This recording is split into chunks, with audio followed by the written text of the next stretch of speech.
Live from London, this is BBC News. The International Criminal Court has condemned President Trump's executive order to impose sanctions on its staff. Trump accused the ICC of illegitimate and baseless actions against America and Israel. The US president has also doubled down on his plan for a US takeover of Gaza, despite criticism from world leaders. Former Harrods employees accused Mohammed Al Fayed's brother of sexually assaulting them while they were working for the department store. Anger and sadness among bereaved families as the government is expected to confirm that the Grenfell Tower is to be dismantled. And running as one. Meet India's Paralympic runners and their guides.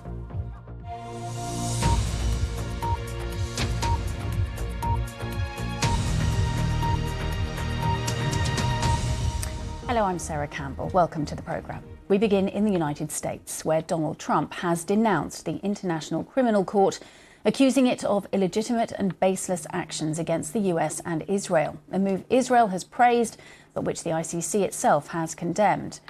In an executive order sanctioning the court, he said it had abused its power by issuing arrest warrants for the Israeli Prime Minister Benjamin Netanyahu and his former Defence Minister Yoav Gallant. The court alleges that they committed war crimes and crimes against humanity in Gaza. The sanctions may include blocking the property and assets of people connected with the ICC and suspending their entry into the US.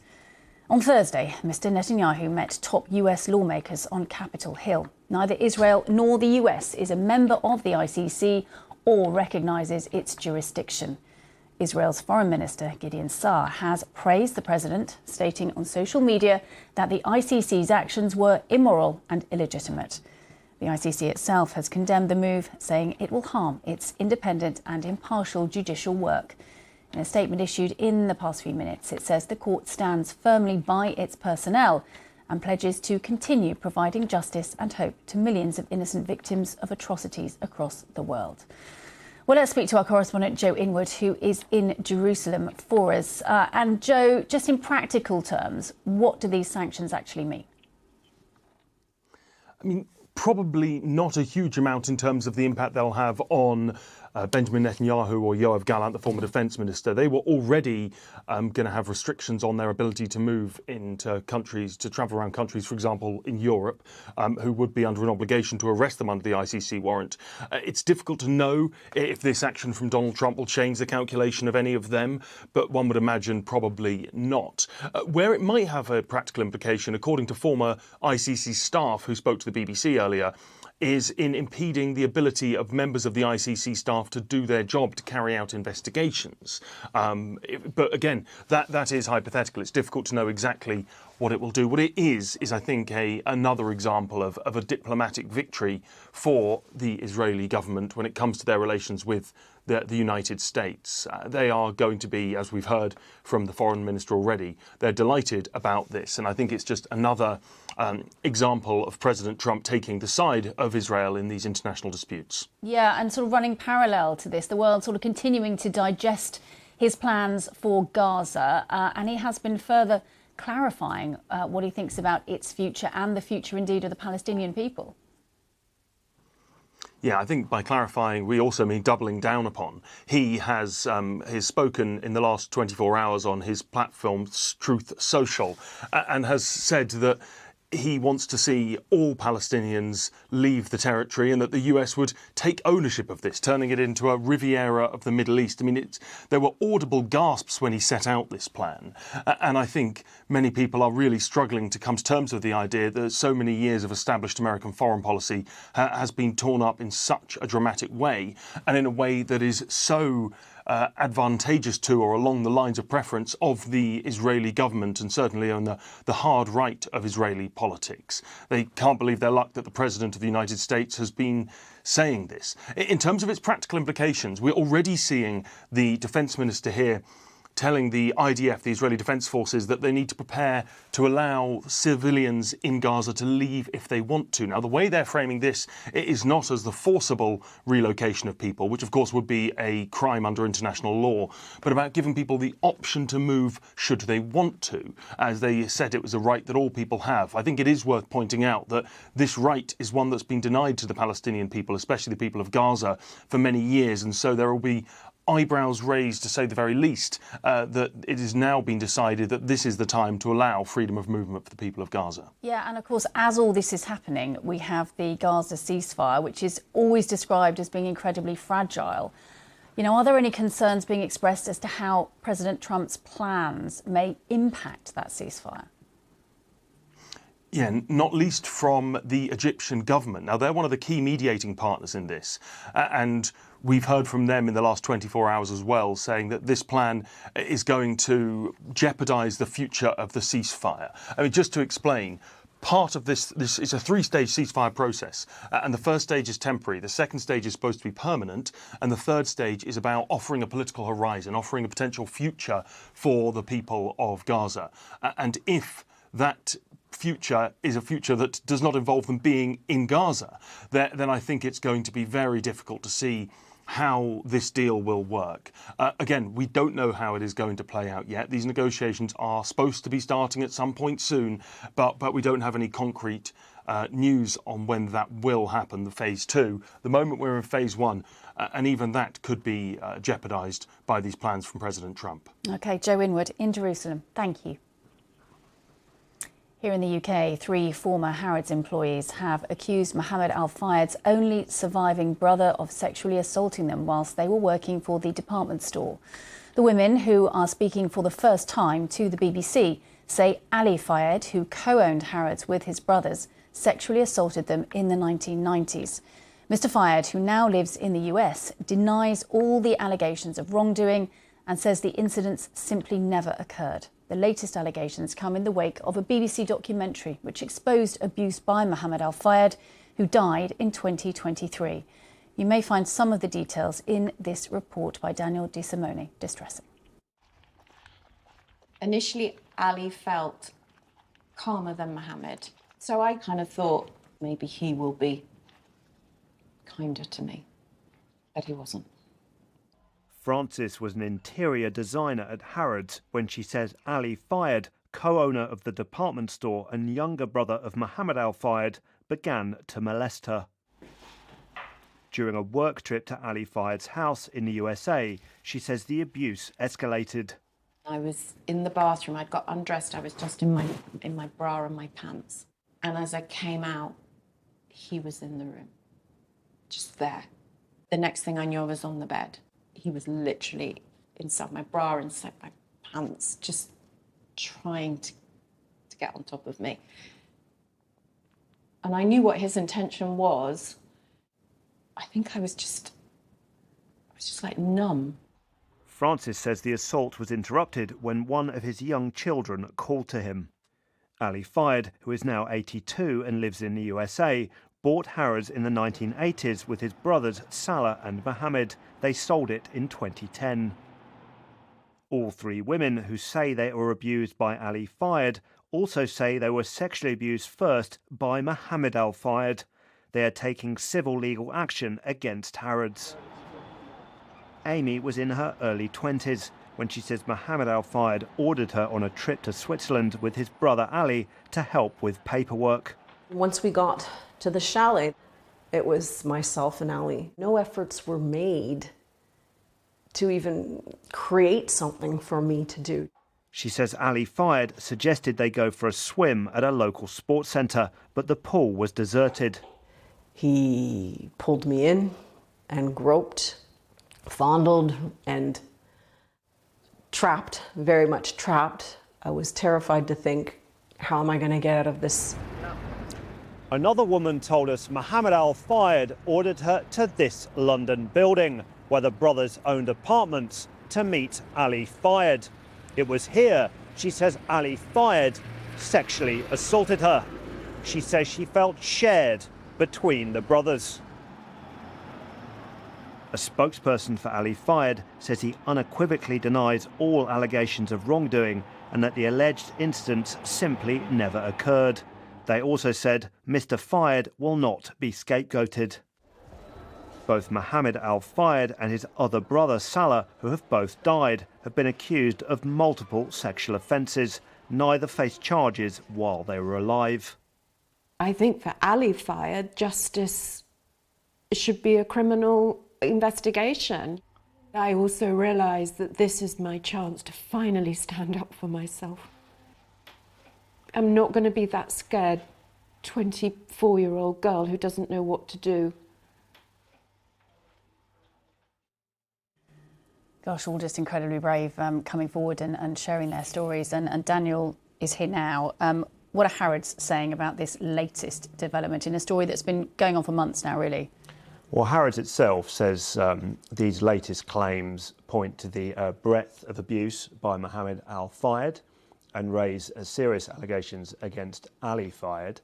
The store, which has been under new ownership since 2010, says that it hopes survivors are looking at every appropriate avenue to them in their pursuit of justice, whether that be Harrods, the police or the Fayed family and estate. And it says it encourages all survivors to make their claims to the company's scheme, where they can apply for compensation, as well as support through counselling and an independent survivor advocate. Of course, today's story relates to Mohammed Al Fayed's brother, but there is a much wider case going on.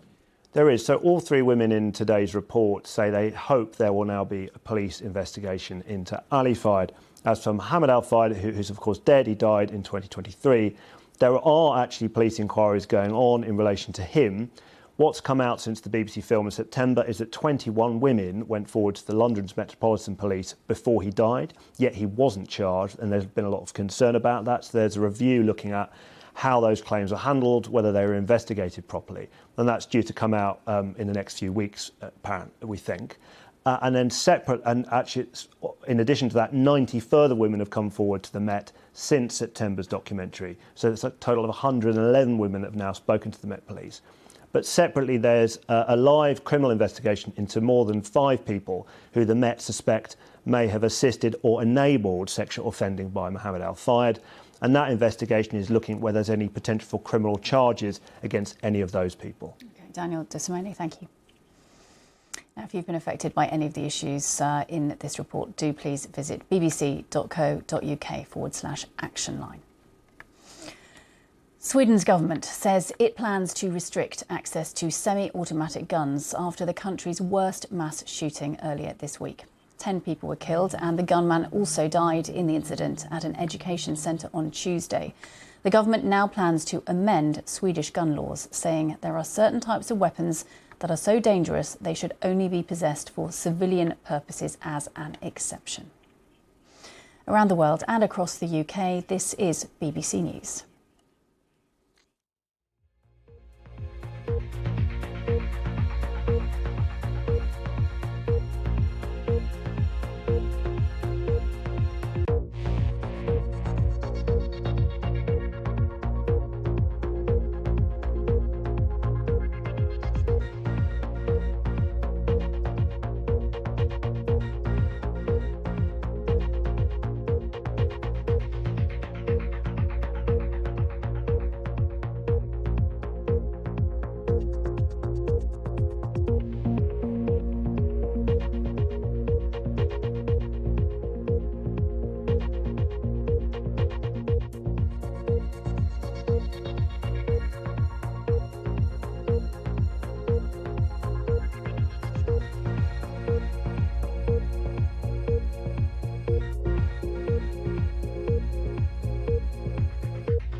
Welcome back. European far-right leaders are gathering in Madrid on Friday and Saturday under the banner "Make Europe Great Again," a slogan inspired by the US President Donald Trump. The organisers of the Patriots for Europe group are aiming to disrupt the dominance of the Conservatives and Social Democrats in the European Parliament. The summit hosts the Spanish party Vox, led by Santiago Abascal, are expected to receive some of their partners from Hungary, France, the Netherlands and Italy. Our correspondent Guy Hedgecoe has more for us from Madrid. The return of Donald Trump to the White House is certainly a boost for this group, for Patriots for Europe, and in the sense that I think they feel that they have political momentum with them, that the political winds are behind them, and that Donald Trump's victory in the American elections showed that. But I think also many of these parties are performing well in their own countries, and so that is giving them a boost as well. Marine Le Pen in France with her national rally, she's a favourite to win the next French presidential election. The Freedom Party in Austria has been asked to form a government. Here in Spain, the Vox Party is the third party in Spain, but it is performing quite well. So a lot of these parties feel that overall, not just the arrival of Donald Trump in the White House, but their own performances suggest that things are going well for them at the moment. That was Guy Hedgecoe reporting from Madrid. Now, here in the UK, the government is expected to formally announce plans to dismantle Grenfell Tower after the Deputy Prime Minister met with bereaved families and survivors. Angela Rayner held a private meeting earlier this week. The decision has split some members of the West London community. Some feel the building is a painful reminder of what happened, while others say it's a symbol of injustice. 72 people died in the fire in June 2017. Our UK correspondent, Adina Campbell, has been to meet one of the survivors. Omar Al-Hajj Ali lost his 22-year-old brother Mohammed in the Grenfell Tower fire. Grenfell Tower for me is not really just a building. It's a place which is filled with a lot of memories. I do come here all the time. I want to be close to my brother. I want to feel that I'm connected with him. And for me, when I come here, I feel like I'm close to him. When you heard that the building was going to be taken down, how did you feel about that? For me, I feel like this is an attempt to actually erase this memory and lessen this accountability as well. For me, I feel like the most visible reminder for people to see would be removed. But there are ongoing health and safety concerns. Engineers have previously warned the government that the building is dangerous due to the extent of the fire damage. I didn't really see the effort to actually preserve the tower. I mean, we are in a time where there is a lot of engineering development where we can keep a place like that, we can preserve it, we can do some work on it to keep it as a reminder for people. Do you feel as survivors that the government has listened to you? For me, based on my experience dealing with decisions from the authorities or the government, it's sometimes kind of just wasting your time, making a lot of efforts to try to make your voice heard. However, at the end, the decision is made. Even though like now I know that most of the families actually don't want the tower to be demolished. How do you think you're going to feel knowing that in a matter of weeks, this building behind you could be taken down? I can't believe it, and I can't imagine myself watching this as well. This is where I lost my brother, and this is a tragedy that happened in the UK. Now, if I cross by, what I'm gonna see? Nothing. I'm just gonna try to avoid seeing this or watching this. Adina Campbell, BBC News. The UN Human Rights Council is holding an emergency session in Geneva to discuss the situation in the city of Goma in the Democratic Republic of Congo after it was seized by Rwanda-backed M23 rebels. The UN's human rights chief has said he is deeply disturbed by the escalating crisis in the country and warned of a risk it could spread to other parts of the region. The UN says almost 3,000 people were killed during the taking of Goma. Meanwhile, the Congolese president and his Rwandan counterpart are due to join a summit in Tanzania to discuss the crisis. Our Africa correspondent Barbara Plett-Usher gave us the latest. Well, it's not a regular meeting of the council. They're not in session right now, so they had to convene at the request of the Democratic Republic of Congo. It's something that the Congo has been pushing at the UN in New York, but also in Geneva. So they're going to be looking at the alleged human rights violations in Goma. There have been reports of mass killings, of widespread sexual violence. And it's something that Kinshasa has blamed on Rwanda, saying that Rwandan troops are backing the M23 and it's their forces that have been carrying out these atrocities, and therefore it wants a fact-finding mission or some kind of mechanism to examine them while they are quite recent. Now, human rights groups would agree with a fact-finding mission, although that they say there have been violations committed on both sides. But it is a way for the Democratic Republic of Congo to keep its version of events at the international level. It very much has been demanding action against Rwanda, not just this meeting at the Human Rights Council, but it's also been asking for condemnation of Kigali and sanctions against it, something that hasn't happened yet. Broadly speaking, Catherine, as you know, the Western countries, the UN, many African countries accept UN evidence that Rwanda does have troops in the DRC, even though it hasn't admitted that, but that hasn't moved to any sort of sanctioning activity. That was our Africa correspondent, Barbara Plett-Usher. The celebrity chef, Gino D'Acampo, has denied a number of allegations of inappropriate and intimidating behaviour on the set of his television programmes. It follows an investigation by ITV News, which said it had spoken to dozens of people who accused him of making unacceptable and distressing comments. BBC News has not spoken to his accusers, nor has it verified their claims. Graham Satchell reports. Who is the best, funniest and most entertaining host? He's one of the stars of light entertainment. The celebrity chef, known for his risque one-liners. A sausage in the hole sounds fantastic. And on-screen innuendo. Get off your rolls and drink your beer. But Gino D'Acampo has now been accused of inappropriate and intimidating behaviour by dozens of former colleagues. They've accused him of making unacceptable, distressing and horrendous comments. Lady in red. Gino D'Acampo made his name on the ITV programme This Morning, cooking mainly Italian dishes. Look at the view behind me. You can't get any more Venice than this. He's become one of the most popular television presenters with a number of different shows. The allegations against him have been made in an investigation by ITV News, who's spoken to a number of production staff who worked with D'Acampo. They accuse him of aggressive behaviour and using abusive, sexualised language, which left some staff fearful and uncomfortable. D'Acampo has firmly denied the allegations.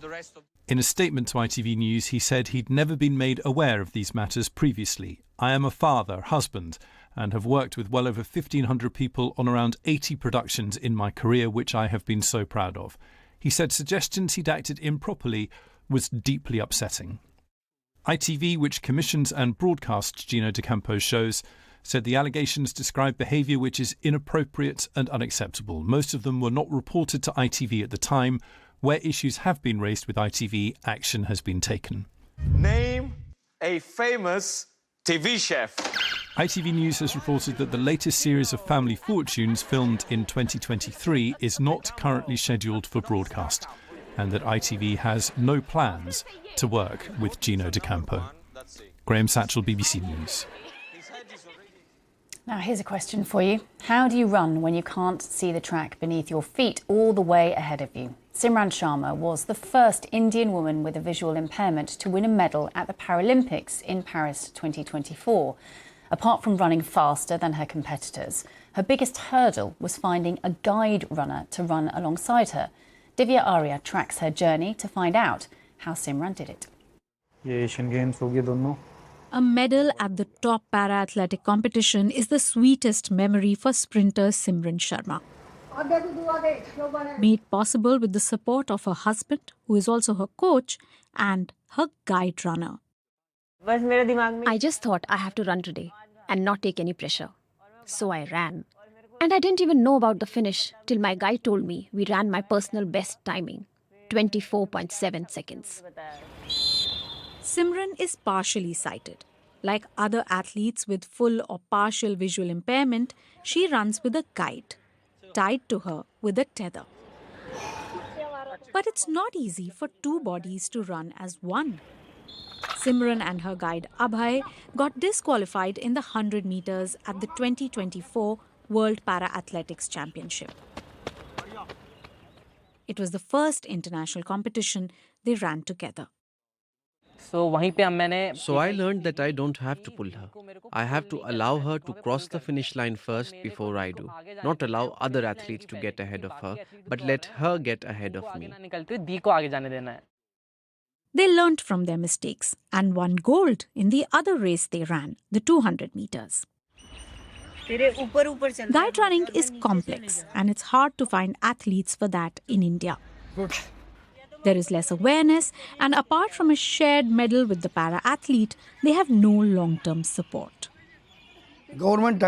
I asked the government to treat guide runners as coaches. I wrote to them explaining that coaches get a cash payment from the government that is equivalent to 50% of the athlete's cash prize, and the same should be given to guide runners. Despite the challenges, Simran won bronze in the 200 meters race in Paris Paralympics, a historic landmark for Indian female athletes with visual impairment. But Abhay may now focus on his own career, and she may have to search for a guide all over again. Simran says she won't rest till she changes the colour of her medal to gold. Divya Arya, BBC News, Delhi. Now, just before the break, time to just show you some pictures from a river in Buenos Aires. Really intense coloured water there is flowing into the Rio de la Plata. Local media report suggests the colour may have been caused by the dumping of textile dye or chemical waste from a nearby depot. Quite extraordinary pictures. Stay with us on BBC.